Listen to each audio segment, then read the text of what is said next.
ज्ञानस्थान ने मेरे को इंटरव्यू के लिए बुलाया जहां मेरे ऑडियंस में डिफरेंट ग्रेड्स के इंजीनियरिंग स्टूडेंट्स थे, सिविल इंजीनियरिंग स्टूडेंट्स थे. They asked me a lot of questions. हर एक क्वेश्चन का जवाब मैंने ऑनेस्टली दिया है, जो आपको इस पॉडकास्ट में देखने मिलेगा. स्टूडेंट्स के लिए ये बहुत इंपॉर्टेंट है because I think they are the future of the country. और इंफॉर्मेशन जो आपको मिलना चाहिए वो स्ट्रेट फॉरवर्ड होना चाहिए, without fluff. And that is exactly what I've spoken about. They asked me questions and I gave them very candid and open answers. Let's see this podcast. Share it with your friends, share it with your family, and let them know what the truth of real estate is. First and foremost, thank you so much for agreeing to this and having us given a chance to speak to you. My pleasure. I do have a few set of questions to possibly ask you. But the very first question that comes to my mind is that everyone cherishes, as a matter of fact, their old student days. And I'm sure you as a student, I don't know if you were a front bencher or a back bencher. However, can you take us through your, old days, right from being a student to being a professional, and how has it shaped you as a person today? In my student life, I used to do a lot of fun. I used to experiment a lot. There's one instance that comes in my mind where I was, I graduated out of Narsimhanji, College of Commerce and Economics here in Juhu only. That time we didn't have anything else. We just had commerce, science and arts. That's the only three things that we had. So I'm a commerce student. And in my college days, in my 12th standard, I think it was the first year of junior college, me and one of my very close friends went on a motorcycle and went through the streets of Juhu, and we saw all the bungalows and the villas of all the actors, the actresses, the buildings and the architecture. And we just used to roam around this way and we used to say, ek din ye mera hoga, ek din aisa main banaunga. So that is one memory that I get. As a student, I always used to be very enthusiastic. I used to be the guy who used to raise his hand when the teacher used to ask and ask a question. And majority of the times, because of my excitement, my answers used to be wrong. And that made me like the jester of the class. But it's a fun and experience to be a student. Obviously, later on, I matured a little bit. I started working. I was in the US briefly for, actually, I was there in the US for more than a decade, where I went to a school called Gemological Institute of America, the topmost school, a vocational school for jewelry and gems. And that's what I studied. And then I worked over there for a good part of a decade. And then eventually came back over or so and joined real estate. So it's a very different trajectory of work and study. Okay. So as you told me that, like what I possibly see is that in your childhood days while you were seeing these bungalows to, now creating content about these bungalows is something that, you've phased out in life at. So, great.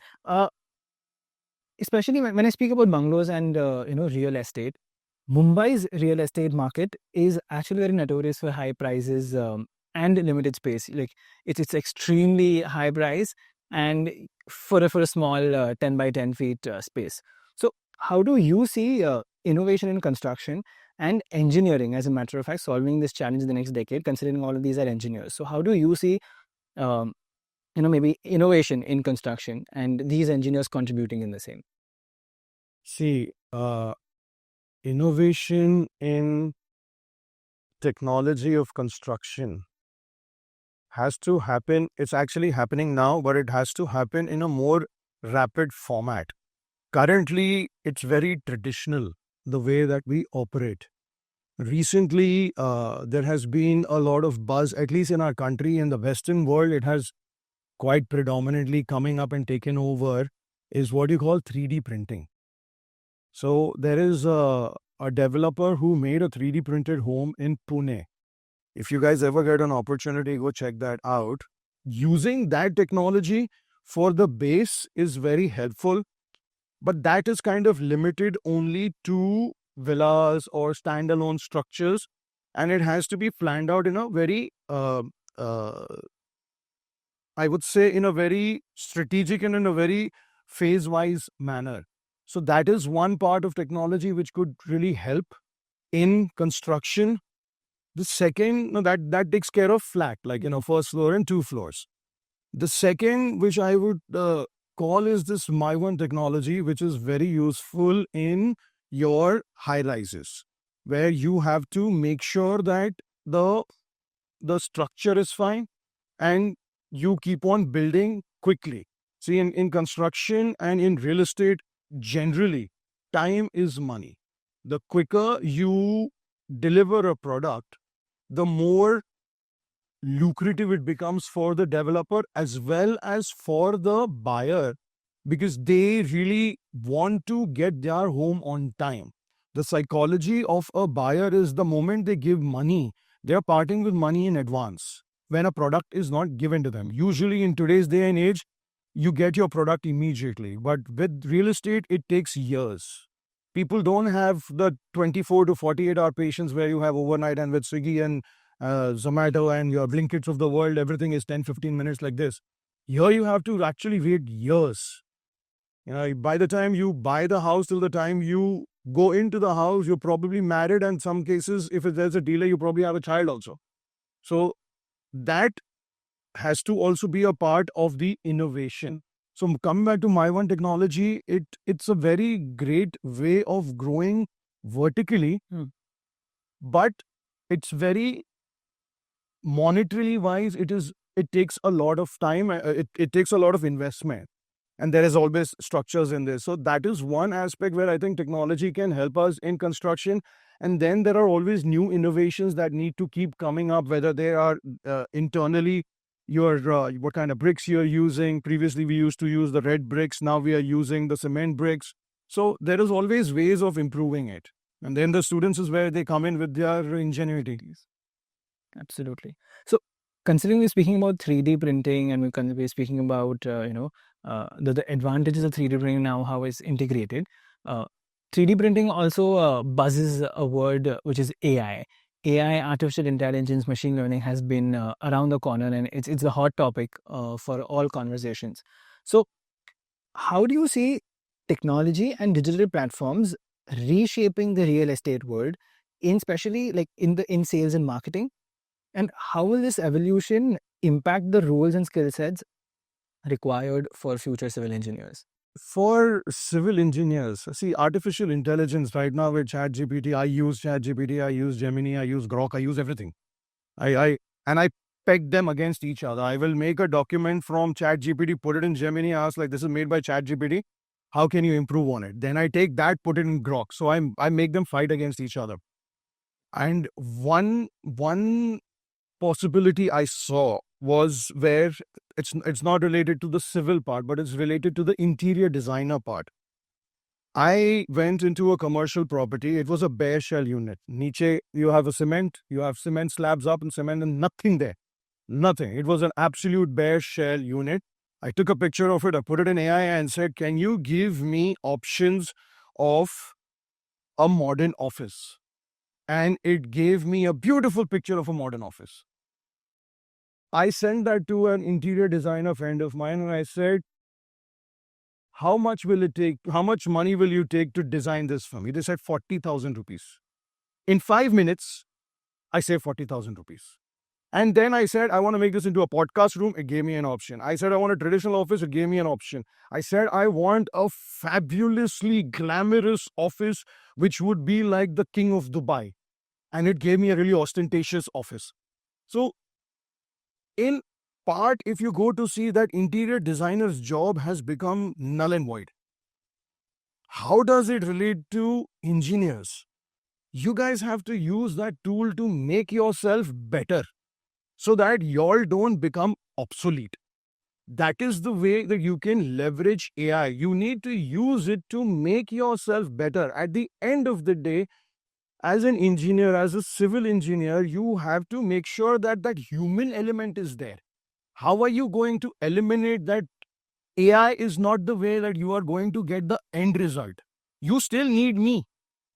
You still need me because you will not understand this wiring which is going to go over there. You're not going to understand how the slab is. You won't understand the quality of the cement which is being put. You need me for that. I need to physically come over there, test everything, and make sure that this is what has been promised to you has been delivered.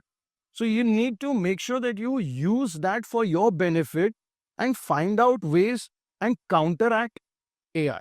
At the same time, use it to make your life easier.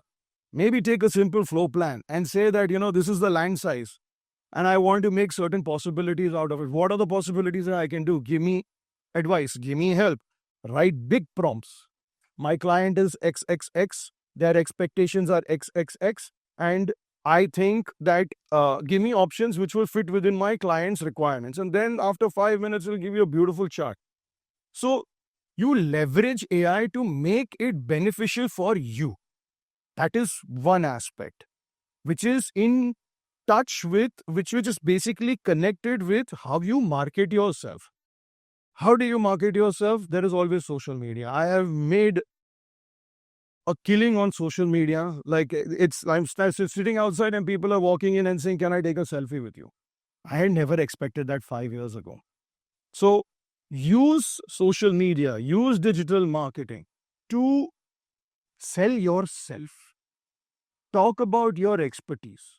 Talk about your business. Talk about the job of a civil engineer.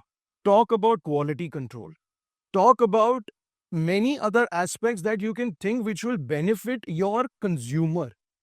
This way, you are putting yourself out there as an expert, as an individual who knows what they're doing, and putting yourself in front of the camera and talking about it to the world. And putting yourself out there, letting others judge you for that brings out your authenticity. You will get trolled. Don't be disappointed.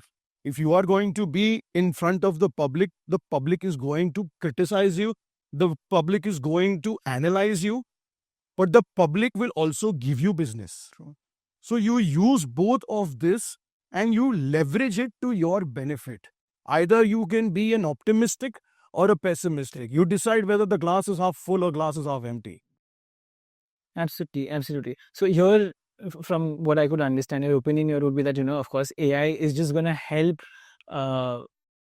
individuals leverage and enhance their productivity towards work, but not, of course, replace humans as a matter of fact. Yeah, either you sit down and you cry and say, AI has taken my job, or say, yes, AI, I'm going to take you on.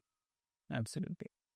So speaking about your real estate journey, you've expanded to markets in Mumbai and Dubai as well now. So what are the biggest differences in construction standards, regulations, practices, and of course design expectations that you see compared to Mumbai? Mumbai is very vanilla when it comes to design. It's the same building, it's the same glass facade, everything is the same.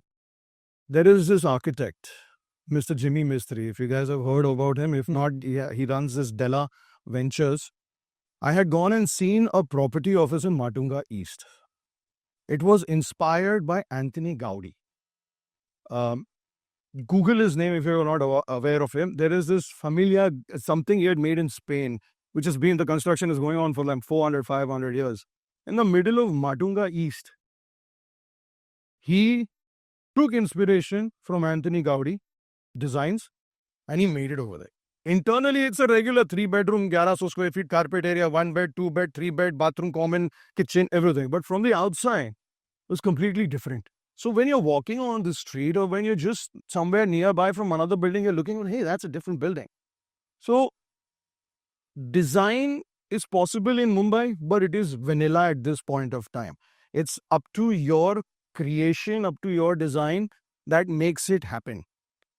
Dubai is very dynamic. Dubai is very different. You're talking about regulations. Mumbai regulations are like a big list of things. When you are trying to build construct a building, a redevelopment building, there are more than 100 approvals that you need even before you actually break down the initial building, and it costs a lot of money. The same thing in Dubai. In 30 days, you will get everything.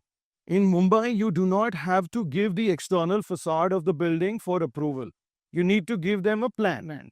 You just need to say, okay, this is where the staircase, elevator shaft, and this is what the plumbing, and then this is the floor plan, and this is the FSI. That's what you need to give. That on per floor, I'm giving you, this is the division of the square footage that is allowed. In Dubai, you also have to give an external facade which goes for approval. So everything is a part of that approval process. You get a lot of international brands, branded homes is what you call over there. You have Jacob and Company, you have Mercedes. Recently, I was having a conversation with someone who's building a Waldorf Astoria serviced apartments, home style in Dubai. So these kind of designs are available over there because they have that flexibility when it comes to regulations. We don't have that in Mumbai. That's one. What were the other 2 points that you were talking about? Regulation and Design the expectation. design. So the design, वो flexibility मिलता नहीं है मुंबई में. What needs to happen is that your individual creativity. Once again, if you see there is an opportunity in this loss, you can use that as an opportunity for yourself and say that, look, everything is vanilla. I'm going to make something which is very different. What you told me that they'd been to Hafiz Contractors office the other day. The design, his is also, I mean, nothing taking away from the gentleman, but a lot of his designs are also cookie cutter. So try to be a little innovative, try to be something which can at least be pleasing to the eye. It might be difficult. It is going to be difficult because we are very traditional oriented individual. We don't like our homes to be circular. We have our Vastu compliancy also involved. The washroom has to be over here, the kitchen has to be here. You can't have this is the Brahmastan. So we have to be very particular about all of those things. So we have that restrictions, but that's what the challenges are, which will help you uplift yourself. Absolutely. Thank you so much for that. Earlier, you also mentioned that, how, you should put yourself up to social media and how you should create a brand of yourself on social media itself. It brings me to my next question, which is you, of course, started your journey back in 2014, especially on YouTube, on properties and showcasing properties. Well, of course, it was mainstream. So 2014, back then, there were not a lot of people who was doing that. What inspired you on taking that move, and how has the same transferred your career trajectory? 2014, I started YouTube in December. Okay. I posted some generic, I used to take pictures, and I used to put in these online platforms where they would generate a video for me. And I used to post it on YouTube. I must have put half a dozen of them and then I stopped. Fast forward 6 years, 2020, COVID comes. No one is coming to see homes. We're stuck in their own house. Nothing is happening. So how do you take homes to someone else? Rather than the client coming to the house, now it's time to take the home to the client's house. So that's what inspired me to go to YouTube. And YouTube is pretty much the only platform where you can have a nice long format and explain in detail what the house is all about. I always keep on saying that every home has a story to tell. Every brick has a story to tell. There are memories in every eat and reti of the home. So how do you tell that? That's the only way you can do it is on YouTube. So that's where I started in May of 2020 during the middle of lockdown, where I used to tell people that please मेरे को घर देने दो, घर में आपका please showcase करता हूँ, बाद में बेच दूंगा उसको. So I used to go to the house and I used to literally beg people कि मैं करूँ. And then nobody really understood that, what is he even talking about. So I said, ठीक है, no problem. Out of 10, 9 rejections were there, but that one person used to tell me, I used to focus on that individual. Slowly by slowly, more people saw that the work I was doing and they said, yes, please, you also showcase my home. Then in 2021 of May, I decided to go from, I found out that YouTube is not really growing as fast as my expectations. So I thought, let me have a backup plan also, just in case. So that's when I went to Instagram. Thankfully, I didn't go to TikTok because TikTok was still live at that time. So I went to Instagram, and for the first 3 months or 4 months, I used to randomly post videos, and then the Reels concept came. One of my videos, 170 square feet carpet area under construction building, where the developer was using it as a storage room. So it was hardly half of this, maybe 1/4 of this room size. I just flipped the camera around and I said, this property is worth 63 lakhs. Originally asking price is 69 lakhs, but because of the discount, you're getting it for 63 lakhs. That time, my videos would not cross 1,000 views. That crossed more than 100,000 views. And my phone started buzzing, my DM started happening, and I was like, there is something in this. And that was the first time where I turned the camera to my face. So I realized that added value, that added credibility to the person, that now they're actually seeing the person who's showcasing the property. And then after that, there was no turning back. The next video I did, tanked, kept on pushing, kept on consistently, kept on pushing, kept on pushing, kept on pushing, and then finally lucked out at a property which was in Karjat, which crossed more than 20 million views. It was ridiculous. People started calling me up from everywhere. My friends from the US were calling me up and telling me, Ravi, तेरा video देखा मैंने. बोला कौन सा वाला? बोला वो करजत में एक विला है तेरा मैं देखा. बोला तुम लोग क्या कहाँ पहुँच गए? So it was quite surreal at that time. Yeah, so as you mentioned that back in the day during the COVID-19 pandemic, you took the home to your client, and I feel that's what right now is also happening, where organizations, quick commerce, everyone is taking products to their home, and it's not the other way around. So you discovered it way before. But again, speaking about real estate, one aspect that comes to my mind, especially talking about Mumbai, is luxury.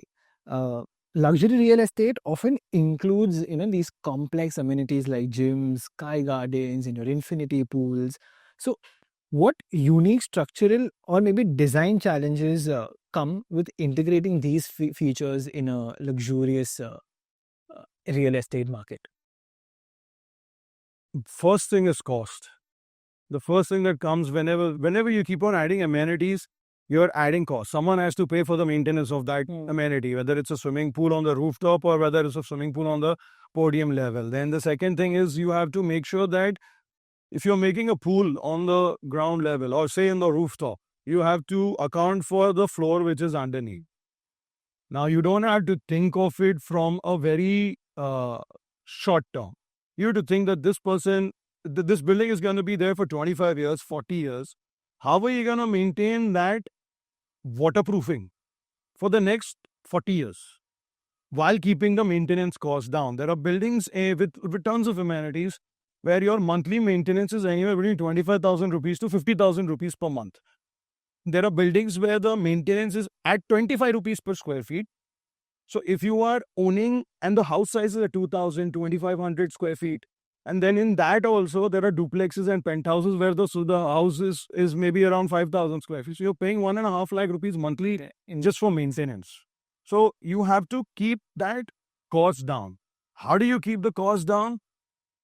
You use technology, you use better products, you think long term. That is one of the biggest challenge. The second challenge that I see, I'll give you an example of a building. In New York, there is a building called 432 Park Avenue. There is you must have seen it on social media. It's got a beautiful view, etc. It's a triplex penthouse, $5,500 million, something like that. There is an alternate video of that property online on YouTube, which talks about the actual usage of the property, the behind the glam, behind the beauty, and behind the sticker price shock. That building is a thin building, something about 60, 70 floors, 80 floors tall. So to maintain the wind flow in New York, because it gets quite windy, they had to build pendulums inside, huge tonnage pendulums, which basically if the building is shifting in one way, the pendulum shifts the other way so that it manages that. Now think about what's going to happen to the elevator. The elevator doesn't swing like this or like this. The elevator has to go up and down. True. So one of the biggest complaints that people have in that house, and these are multi-million-dollar homes. These are people who have a net worth of 500 million, a billion. And these guys are staying in a building where they get stuck in the elevator regularly. The elevator doesn't work. What is the purpose of paying so much money if you're not able to even use the elevator? You're on the 50th floor. What are you going to do? Walk up? So that is one. Then you get stuck in the elevator. Then the creaking sounds of that pendulum that they have. They have a huge, maybe a 5-ton pendulum or a big ball steel structure, all like stuck like this. So if the move, it makes creaky sounds all day long. These are simple design structures which they didn't account for. And that developer is now facing thousands of lawsuits from all the residents over there. So think of it from a long-term aspect. Don't just think it from a simple thing. Now coming out to Mumbai, you have green walls, you have lovely structures, you have parking. Our Indian mentality is, like I said, very traditional. हम लोग को बहुत simple चीज़ है भाई, मैं नीचे जाऊंगा, मेरी गाड़ी तैयार होनी चाहिए, मेरे को लिफ्ट में नहीं अटकने का है. It's a very simple thing. So you have to think from the consumer's point of view. You have to think from the cost aspect and make sure that what product you're making for the buyer is long-term, self-sustaining. Think ecosystems, think green, think your ways of using solar, of your air power, your wind power. You think of using that, leveraging that to bring your cost down and improve the standard of living also of the people who are actually buying those apartments. Absolutely. Thank you so much for that. While you're speaking about, I'll just take you back to a few of your a few questions before. One thing that you mentioned is when you started posting videos. You posted your first video and it was boomed, and ever since there's no looking back. No, it wasn't the first video. It must be like the 20th or the 30th. The first video to be Yeah. viral. So, and of course, post which there was never looking back. So now, considering you have 2.2 million followers and there's a lot of trolling and that happens on the internet. So how do you deal with hate, considering there are just you open a comment section and you see thousands of comments, maybe someone who's maybe spreading positivity and most of them is spreading negativity. How do you deal with hate and negativity? I'm a married man. Okay. I have selective hearing. And now I have selective sight. So, and I'm a broker. Brokers are thick-skinned individuals.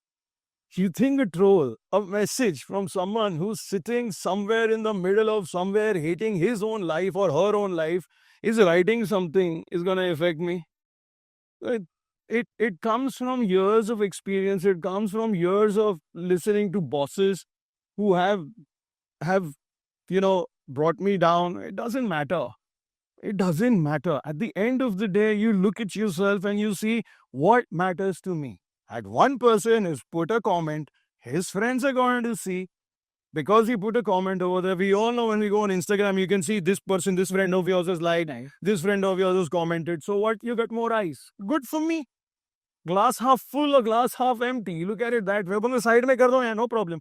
He's not my buyer. If my buyer is genuinely interested, the person is either going to pick up the call or is pick up the phone or is going to DM me. That's what I'm looking at. It's your focus. It's how you want to, live your life. You want to sit down and troll someone who you have no idea, or you want to focus on someone who's interested in buying a product from you, is going to make you money, create business, create a client who will give you 10 more clients. That's perspective. नजरिए की है बात. हाँ, नजरिया है. मैं एक और चीज बोलता हूँ. लोग आते हैं, घर देखते हैं और कमेंट की बात करते हो ना. मैं एक घर दिखा रहा हूँ, ठीक है. This is Four Seasons residences. It's a 33 crore house. Rent is 16 lakhs per month. I go out on the balcony. The balcony must be half the size of this room. It's a huge balcony. Today's date and age in Mumbai is considered to be a deck. You look outside. I'm looking straight. I can see the sea. Unrestricted view of the sea. It might go away sometime. I don't know when, but it might go away. Okay? The moment you look down, you see an entire level of blue tarpaulin. That's all slums covered with tarpaulin. The comments are, what a beautiful sea view. And the comments are, what lovely slums. Hi, why will I pay so much money for the slums? That property got leased out in less than 30 days. Just FYI, 30 days. To a person who was not from this country, was from outside the country. Paid full price for that property. Okay, 16 lakhs monthly rental. नजरिया. एक आदमी कचरा देखता है और एक आदमी समुंदर देखता है. आपको क्या देखने का? आपको कचरा देखना है, आप कचरा देखो ना. मैं क्या मना कर रहा हूँ, बट मेरे को समुंदर देखना है. तो आप लोगों को स्टूडेंट्स को भी वही करना चाहिए. Don't look at कचरा, look at the समुंदर. Thank you for that. Speaking about students, now I often see that internships, have a very limited scope. Where students are given small tasks, especially in MNCs वगैरह where students, they just have to maybe ये coffee लेके आ जा, चाय लेके आ जा, और ये xerox करा ले, photocopy निकाल ले. So what's your advice for maximizing learning and of course building their network once they enter, either whenever they're doing an internship or once they step out of their college and they enter into corporate? So what would your advice to to these If students? someone is hiring you after being a civil engineer to chai and coffee, don't join that job. Number one, ask that individual that what is my job role. Okay? As an intern, yes, you get abused. They don't treat you well or whatever. But go into an organization that where you at least get respected for the education that you might not have the experience, but you're educated. Why do you go to college? Why do you have a graduate degree? Majority of my friends who did diamonds at that point of time are no longer in diamonds. I'm in real estate. I'm not selling loose diamonds. But I proved to the world that I can go to a school at 8 in the morning, finish my job, and go home, finish my homework, and then come back again the next day and do this year on year, day after day. So I have dedicated, I'm disciplined. So at least you have that much in you. So give yourself at least a pat on the back because of that. Don't, if someone is telling you chai and coffee, mat join karo, please.